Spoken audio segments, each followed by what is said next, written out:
This episode of the Kingston Live podcast is brought to you by Grand On Stage. Get the most out of the Kingston Grand Theatre experience with access to pre-sale tickets, the best prices, and the best seats. Tickets for individual performances and subscriptions for the Grand On Stage season are on sale now at kingstонgrand.ca. Every town has its best-kept secrets, and Kingston's music scene has a few of its own. Locals and visitors alike know Kingston for its legacy as a rock and folk town, where up-and-coming singer-songwriters perform in cozy spots, and bands cut their teeth in bars and small indie venues. But fewer know about our city's rich history in jazz. This is Kingston Live, and today we're talking with the resident expert. George Broughton is a lot of things.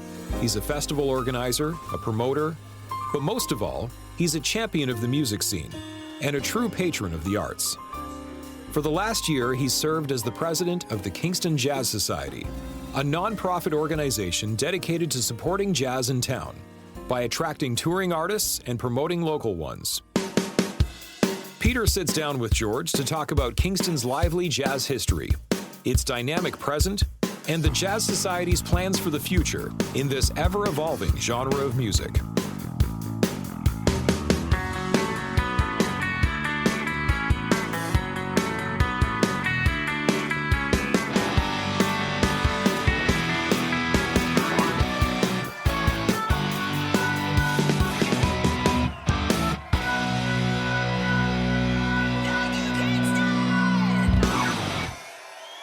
Hi. Welcome to Kingston Live. I'm Pete, and today I am joined by George Broughton. Pleasure to have you here. We've talked a lot over the years on this podcast about the sort of musical DNA of Kingston. And I think generally when we talk about it, the terms like rock, indie, blues, folk tend to come up a lot. But we haven't dug a lot into jazz. I'd love to ask you, what are Kingston's roots in jazz?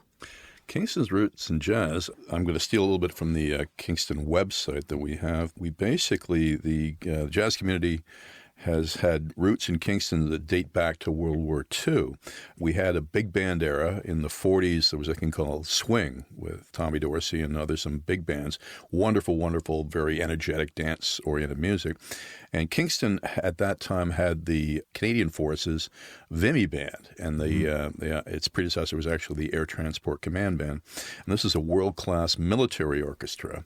It toured the world, and many of the band's members also played jazz locally in Kingston.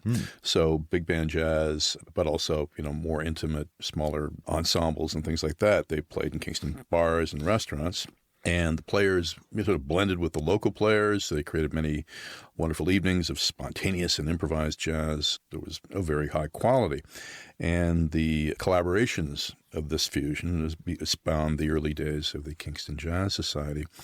Vimy Band is relocated, but the spirit of jazz, and especially our local scene, continues to sort of percolate here in Kingston. I've gotten to know a lot of players over the years. There's something to me wonderfully accessible about jazz that enables you to kind of connect with individuals. You can get a lot closer to them. It doesn't have the volume and the energy of say, a rock show or something, but it's a different flavor. Mm-hmm. So consequently, there's an intimacy and an ability to observe and be much closer to connections and see the improvisations happening, see the people sort of winking at each other and going, oh, yeah, and then you see someone digging up an idea and then someone saying, yeah, and sort of going with it and responding. So it becomes a much more organic thing. And you as an audience member can see this and you can respond to that. They'll notice this. There's a much more direct connection, strong connection between the music as it's performed and the audience who's catching that and responding to that. Mm-hmm. There's the sort of more familiar model of people responding by the band plays the head or with like the melody or the verse of something. And then when there's a solo and as it ends, people give approval, there's applause and so on. But there's also kind of much more, oh yeah, or whoop, or, these sorts of, much more sort of, impulsive responses that can happen in jazz. There tends to be a very individualistic quality to how people play jazz. And you often see, like if you look at recordings, you'll see oftentimes the ensemble sometimes doesn't even have a name. It's just, maybe it's the Bill Bruford Trio or something, but who's playing with them this time? It's Bill Bruford and who's he got in this time. There's much more of a flow and an interconnection between famous players, or not so famous, or new players that they've discovered and brought in and are introducing to people. And so it's like, oh my God, it's so alive, it's so interesting and so connected. And I love all good music. I love funk. I like blues. I like classical music. I like choral music. It's a feast out there. Mm-hmm. Jazz has got its own special place for me, though, because as I say, there's an intimacy often to it that people can really respond to. Mm-hmm. And that's one of the things I really dig. I think that's what sets it apart. You can look at some of the tunes that jazz players use, and they're so familiar. Like it's summertime. It's, tunes that have been played forever and ever and ever. Yet it's always fresh. Yeah. They can always bring something new to it. They can, by the ensemble, by the player, the ideas that they bring. It's wonderful. It's absolutely wonderful. When you have such like a rich lineage and catalog to pull from. And I think that's what's, I don't know, something that's sort of interesting. So I got more into jazz a little later in my sort of musical journey, I suppose, like growing up with like rock music, folk music, things like that. Getting into jazz is in a lot of ways very much a paradigm shift. You mm-hmm. go from associating deeply like the song with the artist to associating like interpretation and style with the music. It's interesting going through jazz recordings now where you, or at least I find I'm looking up names more of individual players more than I'm looking up specific songs a lot of the time. Right. Like if I see anyone with the last name Brecker on a recording, I'm like, I'm going to like it. Let's go. It's going to be a good time. Yeah. And seeing the way that bleeds into other forms of music, like jazz caliber, or I'm assuming probably musicians with some jazz background, performing with non-jazz artists as well. Like Paul Simon's backing band has insane instrumentation, and it's a lot of musicians that also collaborated with jazz musicians. Like it's interesting to kind of get into it that way, I think. Sting's early band, when he first broke out of the Police, mm-hmm. if you look at the players he had with Omar Hakim and others, it's like these are absolutely top-notch jazz players. Mm-hmm. But that doesn't limit them. That just sort of gives you a sense of where, if they could play anything, they'd probably play this. But what do you need? You want some stuff that's right off the page, and you want to be able to repeat it. They can do that. They have the chops. Mm-hmm. One of the things I think I would love to raise up is that everybody who has the least interest in jazz should take the time to. You can get it for free. I think you can get it from the library. I think it's free online from NPR and others. But look at Ken Burns' wonderful documentary about jazz. It's so good. It is so good.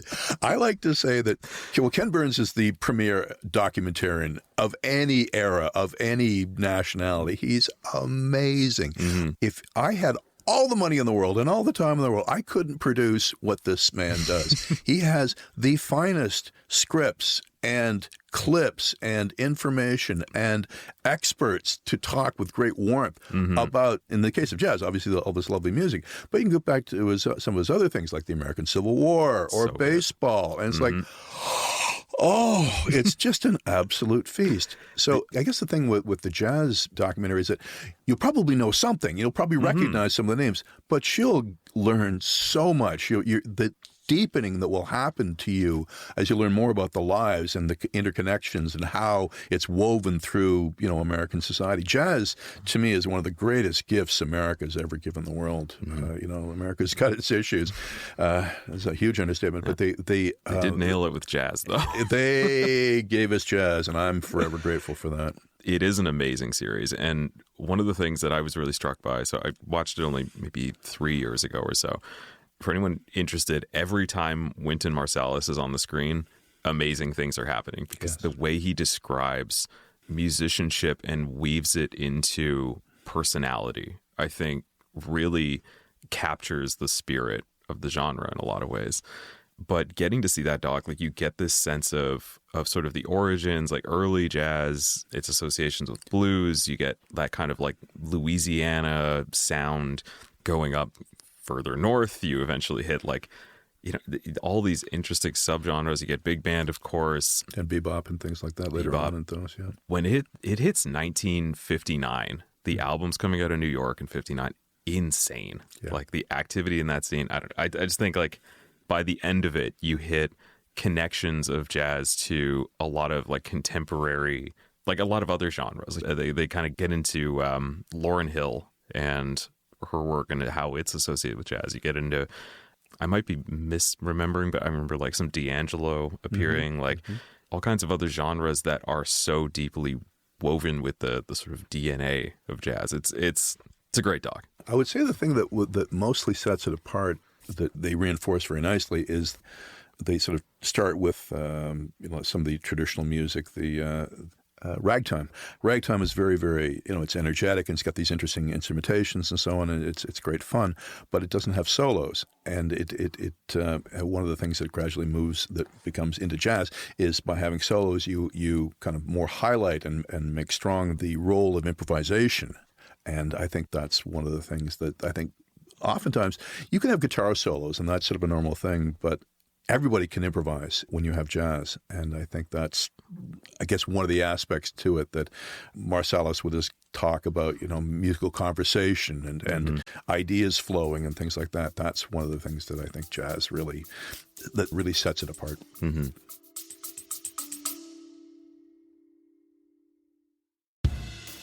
This episode of Kingston Live is brought to you by Grand On Stage. Grand On Stage takes you beyond the regular Kingston Grand Theater experience. It's a subscription option that gives you access to pre-sale tickets, the best prices, and the best seats. That means you can customize your own individual package starting at just 4 performances. Want to bring friends? Subscriber pricing applies to their tickets too. And if your plans change, just exchange your tickets for another performance. Tickets for individual performances and subscriptions for the Grand On Stage season are on sale now at kingstongran.ca.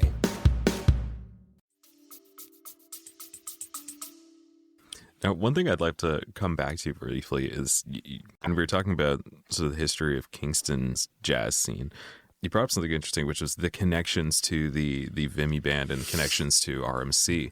I think these days when we talk about the sort of bands that form in town, we tend to talk quite a bit about Queens and the influx of new students coming in and forming bands and things. We don't tend to talk very much about RMC, but it's interesting thinking of it during that 1940s, 1950s, where you have big band. It would have been an interesting paradigm to have seen, just given that you have this influx from the bass and its influence on the musical scene in town, which I'm sure still happens today, but like, to think of it as such a force at the time. Yeah. I think back then, in the 40s, 50s, 60s, and so on, you had radios, but you didn't tend to have, anything resembling the personal hi-fi systems and the access to recorded, substantial recorded libraries. So I think people to have a musical experience would often see something live. It was more of a model. You'd go out with your friends. You'd see a band. You'd go out and you'd dance. There was much more of that, and so consequently there was support for it. There was money for it. People could make a buck. You'd expect to pay a cover charge when you go out to places, and it was an exciting thing. This doesn't. I don't mean to imply that it's stopped. I mean, I remember very fondly when the Wellington was redone as the Scherzo, and the Scherzo was my go-to spot. On Friday and Saturday nights, they had great sightlines, cool bands.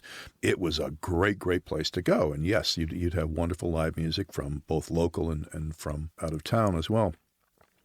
I think the military aspect was there was a bit of extra support for some musical things, because if you had a band, that was actually what someone's rank was, their role. You were a bandsman. You were paid to do this, right? You actually had professional bands that was your full-time gig. You'd practice and you'd perform at tattoos and for ceremonies and things like this. And of course, you'd have these other things that would be involved popularizing the music and kind of by extension popularizing the military a little bit by going around. I remember when I was in high school, we'd have the HAC band, the Air Transport Command Band, and the VIMBY band come to play for us, and we loved it. They were high energy, high quality. They played fun music, specialty pieces like Helter Skelter all on the xylophone, and we're going, wow, this is really cool. Or an amusing piece, I don't know if you remember this from high school band, but it's called Instant Concert, where you play literally a few bars of all these tunes and you meld them together. It was hilarious.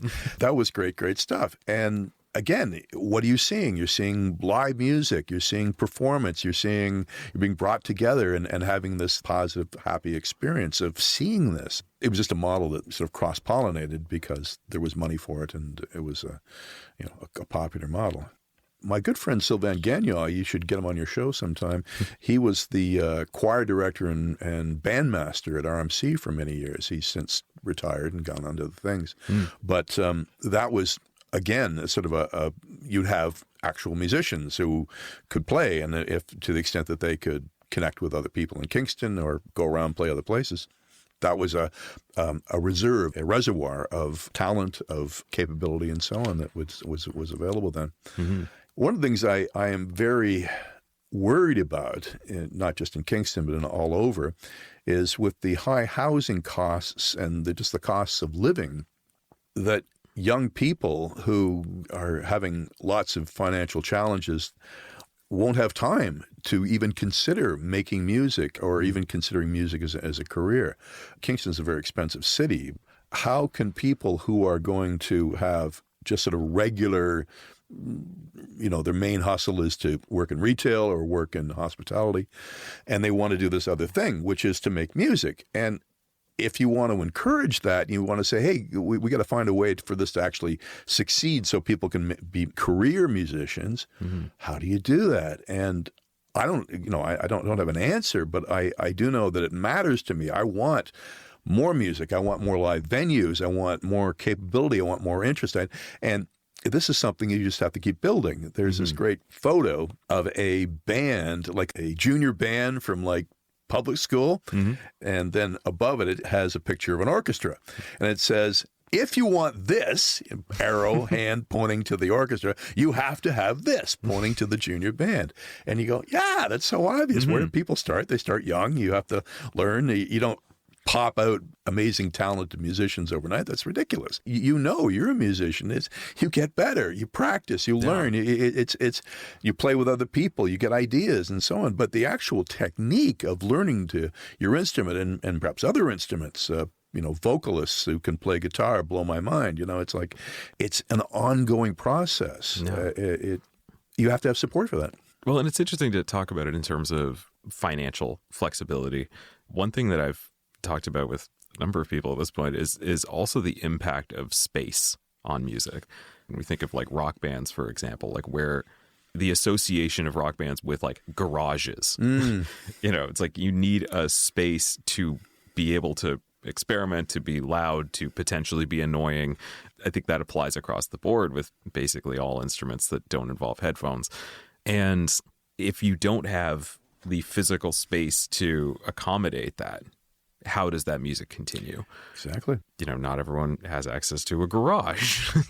And as houses become more and more expensive and less accessible, I think we're going to continue to see the impact of that. And I think we've seen it in other communities where a lack of access to space, or smaller and smaller spaces with fewer opportunities to sort of get together, that does have lasting rippling effects on a music scene. I completely agree with that. And the thing that sort of popped into my mind too is that musicians need instruments. Mm-hmm. And if you don't have lots of money, or you don't have other resources like your parents who are behind you and supporting this and helping with this, again, this is problematic. How do you find the instruments that you need to rehearse with and to perform with and so on? Kingston, I'll give a quick shout out, has got this wonderful resource called the Music Instrument Lending Library. I was about to say, if you don't shout out Joe's, I'm going to shout it out for sure. Absolutely. Joe Chitlin, God rest his soul.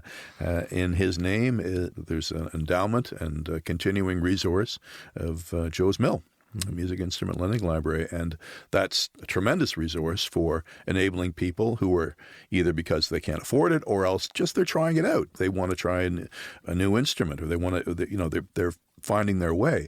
You got to have these sorts of resources, and we're very fortunate to have one. But it doesn't just happen. You have to support it. You've got to prioritize it. Like I'm doing right now, you have to raise it up and bring it to people's attention.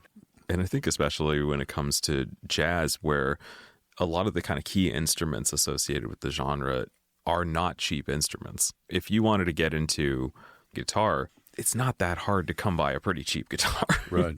It's a lot harder to come by a decent trombone.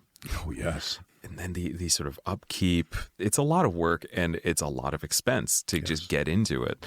So having resources like that, it helps sort of lower that bar for entry, which similar to kind of classical music, where there's a degree of, I think maybe virtuosity is maybe a little grand, but like it takes further steps to get into jazz as a musician than learning 4 chords and just building a song around that. And one thing that's come up is the concept of preservation of jazz. And that higher bar for entry, like, do you find that kind of limits people to getting into performing it, or like sort of where is that? There is a bar. It is more challenging. But, if you watch a concert pianist play and you're intimidated by that, well, okay, that's maybe something to be aware of. But if you're inspired by that, well, that's another kind of a response.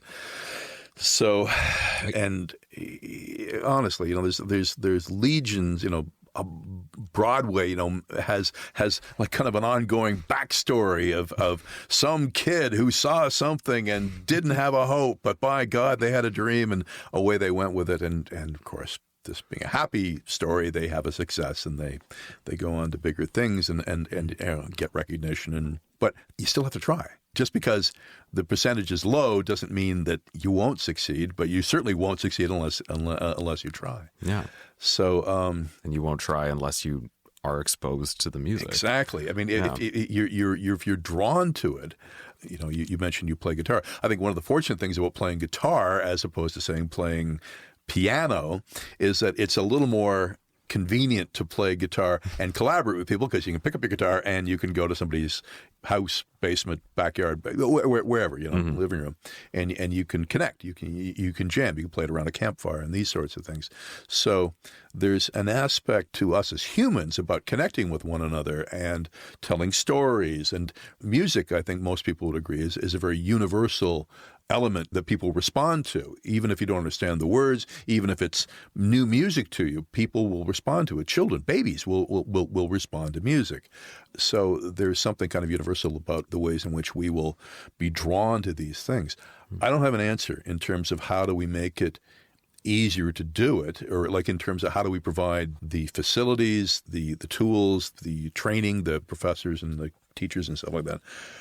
All I can say is that people need to continue and move in the direction of thinking independently. They have to say, what matters to me? What matters to the people I care about? And start making social and political choices based on what matters and looking down the line, rather than, politicians deciding, well, what's going to be popular for 6 months, and, after that they don't care. I come from a time when we have this notion of the politicians are actually the adults, and they say, no, you can't do that. I know you want to do that, but we got to think about 10 years from now, 20 years from now. We got to think about, structure and law and sustainability and things like that. It's terrible how in schools, when you cut back to save money, you cut out music, you cut out performance and art and things like this. And it's like, oh my God, that's so awful, because oftentimes, we're sort of going around that music can be kind of expensive, but it's a way in which people can connect and find joy. Art, good grief, art can be very inexpensive. I mean, you can do it with hardly anything. And the way in which it builds the mind, there's all kinds of science behind this about, listening to music, it engages both hemispheres of the brain. Reading, it again builds the brain, as opposed to watching video and watching movies. We tend to just not really respond very much. It's not, while it's easier, it's not good for us.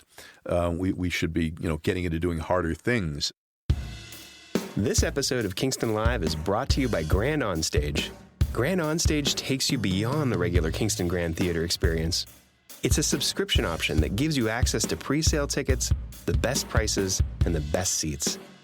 That means you can customize your own individual package starting at just 4 performances. Want to bring friends? Subscriber pricing applies to their tickets too. And if your plans change, just exchange your tickets for another performance. Tickets for individual performances and subscriptions for the Grand Onstage season are on sale now at kingstongran.ca.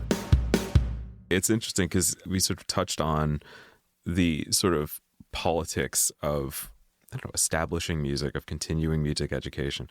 Those decisions are ultimately swayed by advocacy a lot of the time. Yes. On that note, can you tell me a little bit about the Kingston Jazz Society? Absolutely. The Kingston Jazz Society has been around since the end of World War II, so the 40s. We're dedicated to the 5 Ps, and those Ps are preservation, production, performance, promotion, and perpetuation. The Kingston Jazz Society is small. We are a not-for-profit charitable organization. We seek to provide Kingston with access to top jazz talent from local, national, and international scenes. And our goal is to enhance the viability and visibility of jazz in Kingston, which in turn will help raise the profile of Kingston on both the provincial and national scene and help ensure that art and culture are well-rounded in Kingston. I've been on the gig as president for a year now. The jazz that's in Kingston is a wonderful resource. And I have time, and I have interest, and I know other people who are connected to it, so that I want to bring my energies and interest to it to help further it. When we're talking about preservation, when we're talking about production and promotion, there's an element of promoting what's happening locally, but I imagine there's also an element of bringing more talent into the city and exposing. So, what's the process look like? What's the process look like? Some of it is actually sort of interlinked. Well, how do you preserve something, especially because, our lives are finite. None of us is going to be here forever. So to preserve something, you have to sort of bring people along. You have to say, okay, you have to have training, you have to have education, you have to have encouragement, so that people want to keep going after you. If I feel it, I'm not that weird. There's going to be others that will feel something similar, right? And I know this is true because I get to hang out with them. I don't have to explain why we're here. We kind of nod our heads and we then share stories. Oh, if you like this, well, you should hear. You should check that out. So I guess preservation has to do with just continuing to bring energy to it. That's the going along thing. It's not like something that's sealed in amber and you put it up in a museum and you come in and go, well, that was a thing. It's a live thing. I guess that's one of the most important aspects of it. It is something that's experienced. I mean, yes, you can get recordings of it, and that's certainly a helpful thing. But jazz is very much, if you watch, as I recommended earlier, the documentary about jazz, and you listen to the words of Wynton Marsalis, he stresses the fact that it's a conversation, one that happens in the moment. Like, where are you coming from now? If you perform a song and then a year later you do it again, you won't be the same person. You'll have experienced new things. You'll have learned new techniques. You'll have had fresh ideas. There will be a change. There will be an evolution. If you do it in connection with other people, and those people change even in a short time, that will change the complexity and character of what it is that you do. So I guess, just, harping on preservation, it's you got to keep doing something. Take the analogy of education. Teachers know that they're going to see kids come through. And it's not like, okay, you've done all the educating and you can quit. No, you go until you need to retire or you need to do other things because you need to let more new people kind of have a go at it. But the transitioning of children into adolescence and adults and so on like that is a never-ending process. And you have your part to play in that by guiding, educating, encouraging, all those important things. And I guess that's an aspect of how do you preserve jazz? Well, you continue to make it alive to people. So what does jazz in Kingston today look like? It's something that's a regular feature in a few places in town. A couple of places to call out would be the Royal Canadian Horse Artillery, the R.C.H.A. There's regular jazz there on Mondays from 4 until 6.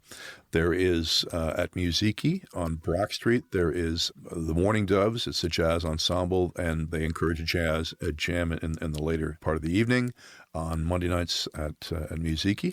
There is Wolf Island. There are regular events coming up there. They have a lovely setup at Wolf Island. If you haven't been there, for heaven's sakes, go. They have a kind of a lively pub on one side with a hard floor and a fairly big stage and proper musical instruments and lights. And on the other side, they've got a rather quieter section with carpeting and a Steinway grand piano for more intimate stuff. And I've been on both sides, and both have their positive things.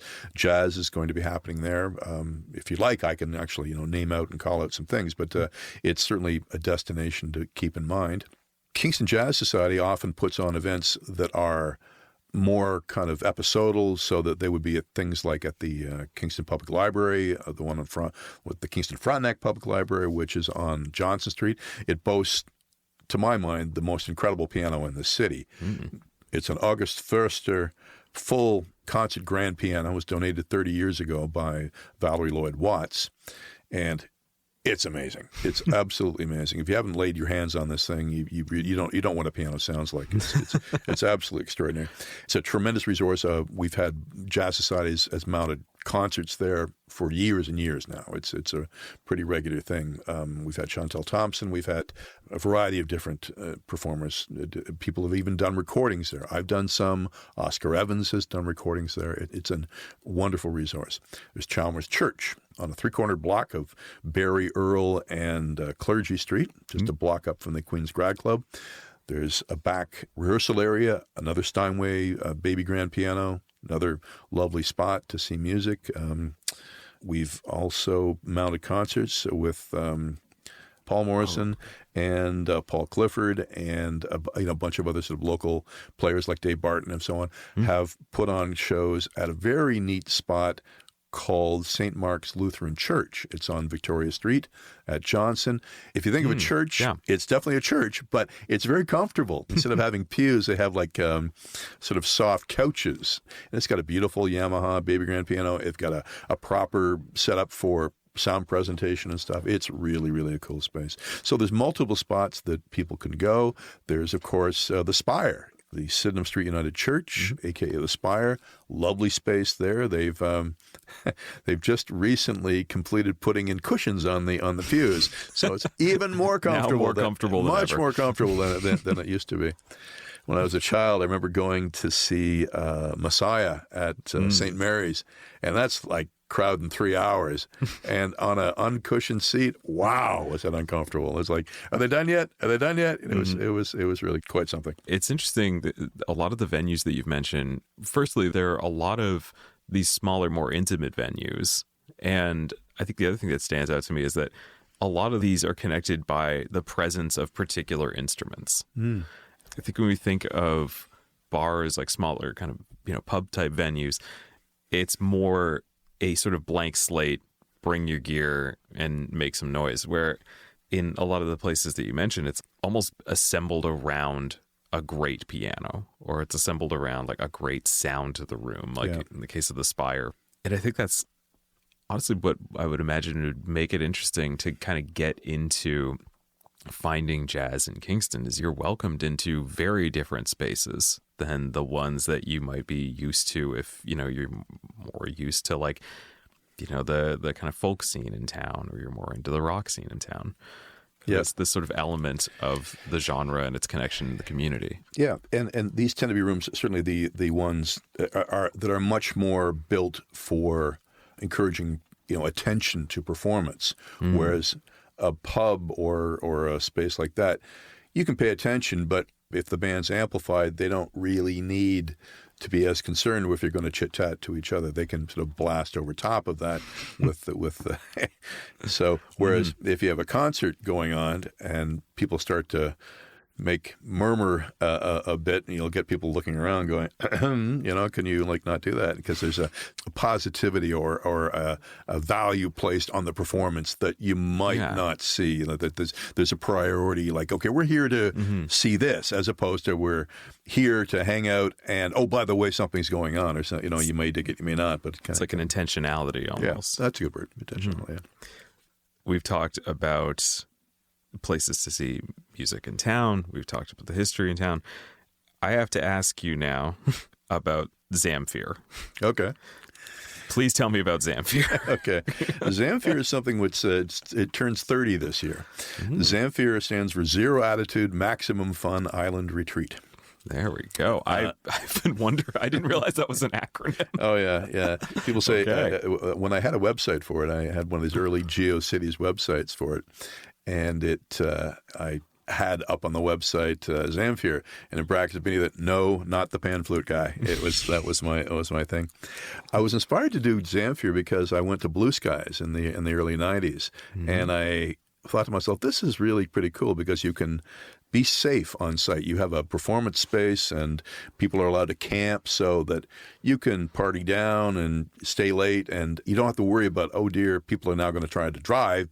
So I thought, well, my family has a little island. It was sort of occurred to me that it would be fun to try to do something like this. So back in 1997, the year before the ice storm, I made a little money in Toronto, not very much, but I blew it all on buying plywood and using some local materials that we had from the island. The island the cottage there was built in 1932. We basically bought it as an estate sale. So it was all kinds of barn beams and things like that I was able to sort of, co-opt and build a stage with. So I did that and had some friends come, and it was like, hey, this is a good time. This had some of the elements of people being able to camp on site. And initially, too, I wanted to have cooperative food, and that took a little longer to kind of take hold and for people to, buy into that. But now that's really taken hold, and people like to tease me, and they say, it's actually not a music festival with good food. It's a food festival with good music. So we actually, last year, we issued our second cookbook. Oh, wow. Yeah, so I'll have to get you one. Well, how many music festivals have a cookbook? There you go. Oh, yeah. And in 2018, we issued a vinyl pressing. A friend of mine out west got into the biz, and so Jeff Chown and I, my sound tech, reviewed some of the recordings we had over the years, and we picked out a bunch of tunes and approached the bands, and they said, sure, we'll do this. The idea being that we'd sell the albums that we pressed for enough to pay off the cost of the pressing, and then the rest of it we would donate to Joe's Mill. So people said, that's fine. So we had a great list. We had Sarah Harmer, we had Chris Coster, we had Yucca, which is James Taylor, and some other opera people we're connected to. Tom Savage. Anyway, it was a lovely collection of folks that made the music available. So we sort of joined the vinyl parade and had our own vinyl pressing. It's a really cool scene. It's not very big. It's maybe like 100 people. And last 4 days, I actually do another thing that's it's similar but not identical. So ZAMFIR is in August now, and in June I have a jazz event called Island Jazz, and that lasts for 2 nights.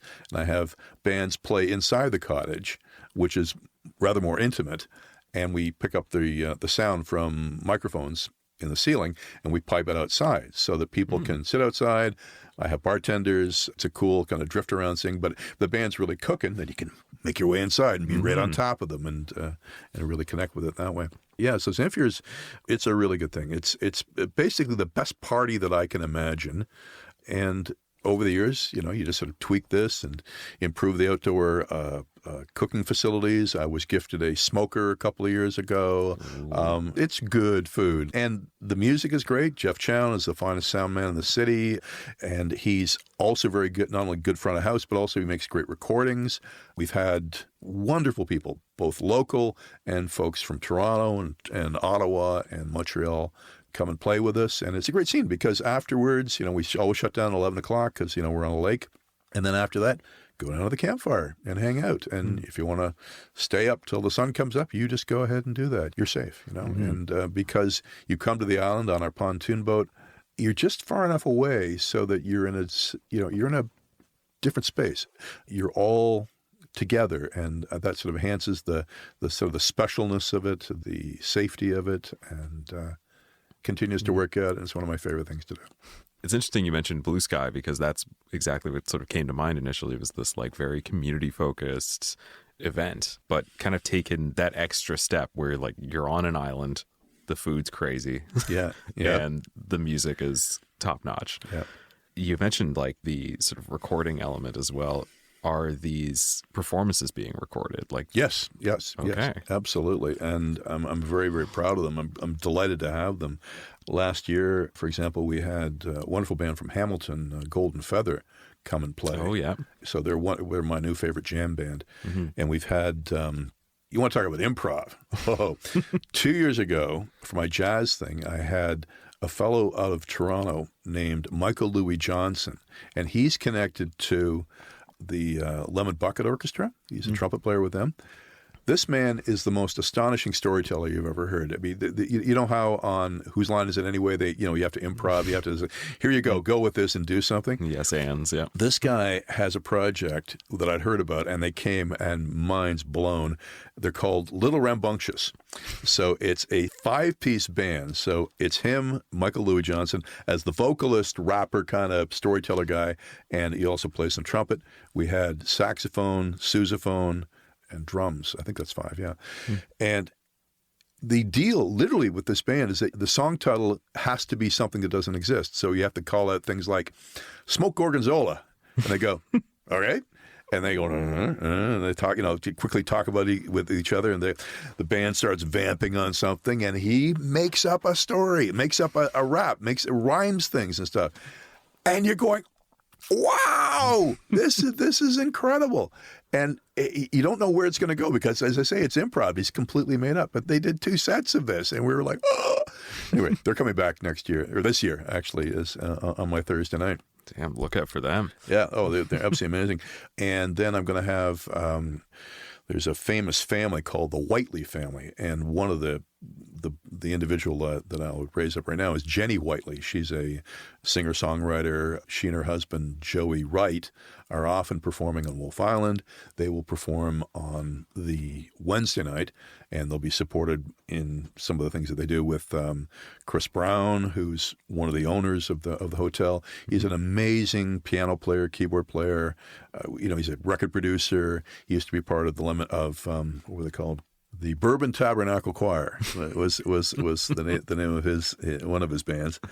And he's played with everybody. And Chris now comes to my festival. His partner does a sound bath. We tried that out this past year, and we're going to do it again. It was really, really cool.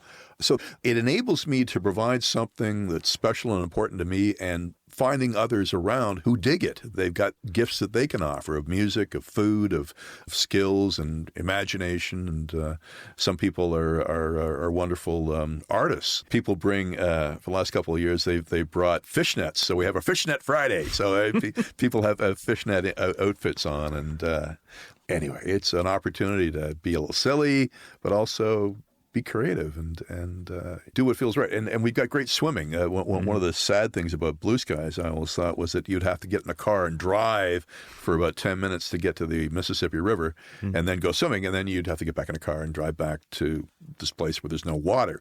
And the great thing about the island is that there's swimming all around it. It's like, you want to swim? Great. It's kind of hard to avoid. It's kind of hard to avoid. Like, you want to go swimming? Got you covered. It's kind of a cool scene.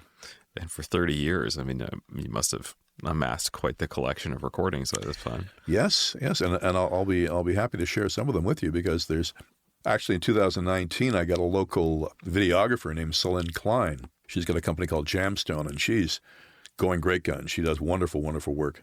So I hired her to make a recording of each band that played. And so she did it all with one camera. So she cleverly got kind of B-roll stuff that she could kind of insert when she did her moves and so on. So we got videos of this wonderful band from Montreal called the Royal Pickles. The Royal Pickles. A lot of fun. They're all great names. Oh, great names, yeah. And of course, then we've got some that are a bit more familiar, like the Millwrights played. Savannah Shea and Oscar. Speaking, you have a connection to Humber. There's a bunch of women who Savannah knew from Humber, and she had a band called Miss Me that actually, there's a video of that. Yeah. Anyway, so it was a lovely project. And also locally as well, the China Cat Riders. That's sort of Grateful Dead cover band. But anyway, it's a lovely thing because rather than me sort of waving my hands to newbies and saying, "Oh, you should come because it's really great," I can say, "Well, and if you want to get more of an idea of what it looks like, here's this," and so I've got a link to the video from my Dropbox, In 2023, a guy named Phrase he was out of Montreal. I think he's since moved, further north or further out west, but a singer-songwriter. And bless his heart, he made this really cool video that he shared with me. It's one of these ones with like these cameras on sticks that are got the 270-degree fish eyes, and he's got it all tightly edited and, complete with like a waterproof camera. So he's jumping off the dock and he goes underwater with him. It's like, wow, thanks, man. Really sort of, again, a happy thing to share. Like, you come to this thing because this stuff happens, and people go, "Wow!" It's like, yeah. Anyway, it's like keep this like to a degree so you don't get like flooded with like influencers all of a sudden. But this sounds like a good time. It's a good time. My warning to people is, if you come, try to have a way to stay longer because you'll want to. It's like, oh wow, because I would have people come and they'd say, "Well, we'll just see," and then, at like midnight, they're going, "You get any space in the cottage so I can crash?" They've been having a riot all day long, and I say, "Look, it's fine. We'll make it work for you." But I will say, try to anticipate that you may enjoy it. It's a terrible thing to go to a party and then have to leave. Yeah, take an extra day off work. Exactly. So, what's the Kingston Jazz Society got cooking up right now? What's coming up? What's coming up? I am pleased to connect with kind of my counterpart in Belleville, a lovely man named Dan Douglas. He was connected to Humbert. If you have a sense that we like Humbert, you're right. We do. Humbert's a good school. Shout out to Humbert Jazz. Yeah, absolutely. Queen's School of Music, great. Keep it going. But Humbert's, they're a lot of fun. But Dan Douglas plays trombone, and he's the head of the Belleville Jazz Society, and he's got a cool thing coming up on the 19th of February, which is a Thursday. He's got a band called the Crapshooters. Our local friend Spencer Evans will be playing keyboards and singing, and they'll be performing at the Turnanog. And this will be part of the celebration of Black History Month, so there's no charge. There's people can come and dance and enjoy the music, but there's no cover charge for that. In April, there's the annual Jazz Appreciation Month, or JAM, and there's a whole bunch of things that happen in and around Kingston, often at the R.C.H.A., often at, I think, some at Monty's, some at a few other locations. Some of them are actually at the library, some are even at some old folks' homes. There's a bunch of stuff going on, but that's supported by something called the Musicians Performance Trust Fund, or the MPTF. And that's a wonderful, wonderful thing because it's a fund that enables all kinds of musicians to play in and around Kingston, and people can go to it, and it doesn't cost them anything because this is funded that way. If I can quickly give some background of the MPTF, it was founded in 1948 as the result of a recording ban invoked by the AF of M, which is the American Federation of Musicians. And that ban was from 1941 to 44, where union musicians were prohibited from recording. So this 3-year ban on recording brought about a historic agreement to pay fair fees and royalties to musicians for their recorded music. And the recording industry agreed to take a portion of their profits to support live music, thereby perpetuating the demand for recorded music. The performances are usually co-sponsored by entities at about 50%, but some special events like Black History Month and Women's History Month and the Jazz Appreciation Month performances are fully funded. All events must be free to the public. So the downtown Kingston concerts are sponsored by the MPTF, and the local 518 of the Musicians Union in Kingston is in full cooperation with KJS and other entities to support local performances. There you go. Check it out. Yeah, so definitely check those out. And as I mentioned earlier, there's regular jazz to be seen at Musiki on Monday nights, and there's also at R.C.H.A. earlier on Mondays from 6 till 10.